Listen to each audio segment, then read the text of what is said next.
Question number 16 is, in World Design Conference 1960, Fumihiko Maki described three specific modes of urban design as. So, in 1960, Fumihiko Maki described three specific modes of urban design as the compositional, structural, and sequence. So option number D is very close. So the correct answer is composition, megastructure, and group form. Question number 17 is, Constantinos A. Doxiadis prepared the master plan of which one of the following city?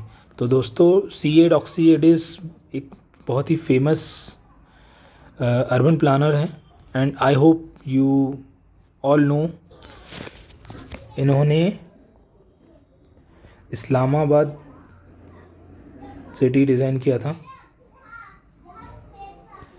As a new capital of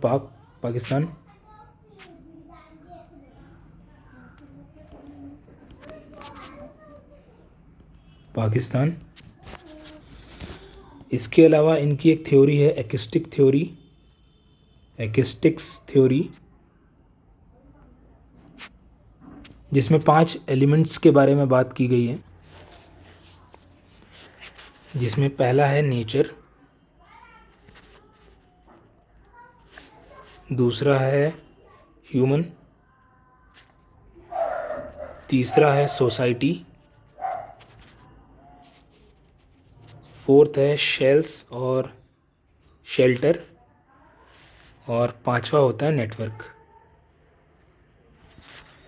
ये इन्होंने 5 element दिए थे और इनकी interconnectivity बताई थी इस theory में.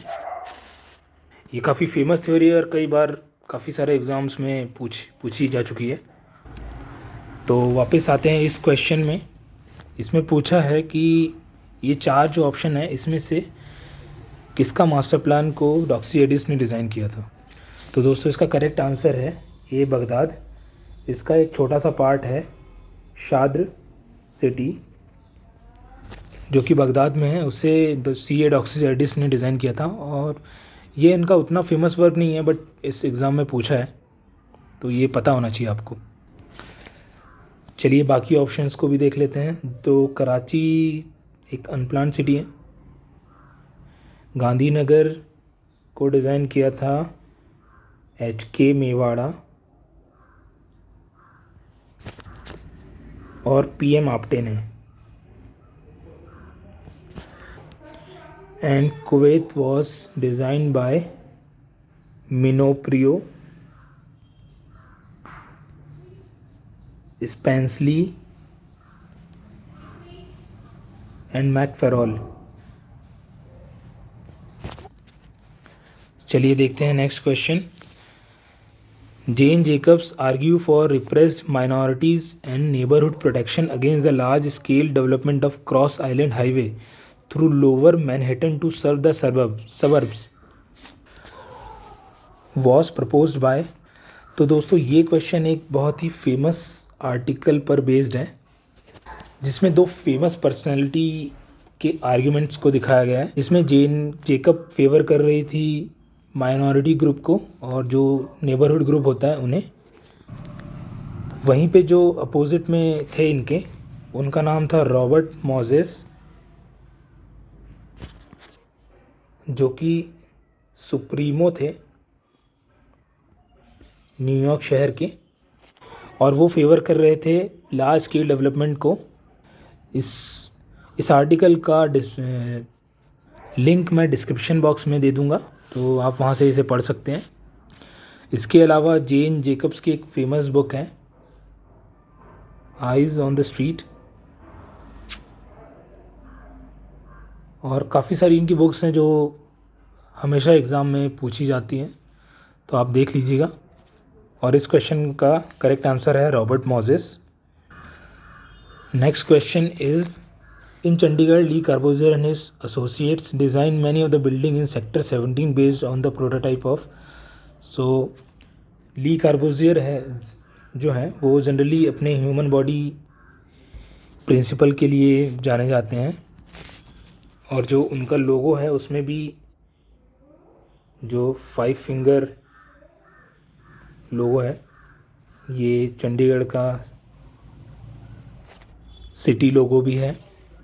इसके अलावा जो ली कार्बूजियर की एक बुक है मॉड्यूलर, उसमें भी काफ़ी सारे ह्यूमन बॉडी प्रोपोर्शन और गोल्डन रेशियो की बात की गई है, तो ये भी आप याद रख लीजिए। चलिए देखते हैं next question. Urban actor in a city is defined as. तो दोस्तों, एक सिटी के अर्बन एक्टर्स हम उन्हें बोलते हैं जो कि होते हैं पॉलिसी मेकर्स, जो डिसीजन लेते हैं, then public officials, private sectors जो कि प्रोड्यूसर्स भी होते हैं, और एंड रेजिडेंशियल रिप्रेजेंटेटिव्स। सो इस क्वेश्चन का करेक्ट आंसर हो जाएगा ऑप्शन नंबर डी, इंडिविजुअल और स्मॉल और large groups who are active and organise to use and manipulate space in the city. Indirectly policy makers. Next question is, in cement manufacturing process gypsum is added to the clinker to, so gypsum is generally added to retard the setting, जिसका meaning होता है कि यह setting time को increase करता है। अगर हम जिप्सम नहीं मिलाएंगे तो जो सीमेंट है वो तुरंत ही सॉलिड हो जाएगी, जिससे इसकी वर्केबिलिटी बहुत कम हो जाएगी। So indirectly it use for increase the workability. वहीं इसके अपोजिट होता है प्लास्टिसाइज़र, जो कि सीमेंट को हेल्प करता है क्विकली सेट होने में, क्विकली सेटिंग में हेल्प करता है, और हम ये कह सकते हैं कि ये वर्केबिलिटी को डिक्रीज करता है। Okay, so our next question is, which one of the following statement is not correct in PERT network. तो देखते हैं, PERT is event based, so this is true. PERT is frequently used in research and development project. This is also true. PERT is preferred for those projects which are of repetitive nature. So this is incorrect. Probabilistic approach is used by PERT planner. This is also true. So the correct answer of this is option number C. PERT is preferred for those projects which are for repetitive nature, because it is not used for such repetitive projects. Our next question is, under the Indian Contract Act 1872, which section state that when a contract consists of reciprocal promise to be simultaneously performed, no promisor need perform his promise unless the promise is ready and willing to perform his reciprocal promise. तो दोस्तों, generally UPSC exam में का ये काफ़ी अच्छा question है और ये जनरली पूछा जाता है। तो इस तरीके हमें काफ़ी सारे डॉक्यूमेंट हैं, उनका लिस्ट मैं आपको दे दूंगा। तो ये सारे डॉक्यूमेंट अगर आप अच्छे से ध्यान से पढ़ेंगे तो काफ़ी सारे आपको क्वेश्चन कवर हो जाएंगे। इसके अलावा मैं इन पर्टिकुलर डॉक्यूमेंट पर भी एक वीडियो बनाऊंगा, जिससे आपको इजी होगा कि इसे कैसे याद रखना है। दोस्तों, इसका जो इस क्वेश्चन का जो करेक्ट आंसर है वो वो है ऑप्शन नंबर बी। सेक्शन 51 में दिया हुआ है कि जब किसी कॉन्ट्रैक्ट में रेसिप्रोकल प्रोमिसेस होते हैं तो क्या गाइडलाइंस होती है उसके बारे में। इसके अलावा जो सेक्शन 37 है उसमें obligation obligations of parties to contracts, इसके बारे में बात की गई है। सेक्शन 53 में liabilities of parties for preventing event on विच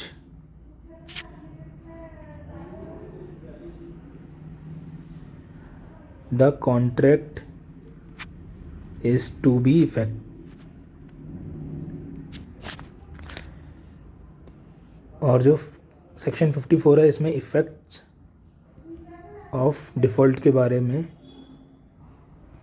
दिया हुआ है, जिसमें कौन सी चीज़ें हमें अगर किसी कॉन्ट्रैक्ट में रेसिप्रोकल प्रोमिसेस भी हैं तो हमें कौन सी ड्यूटीज़ को पहले परफॉर्म करना है, वो सेक्शन 54 में डिस्कस किया गया है।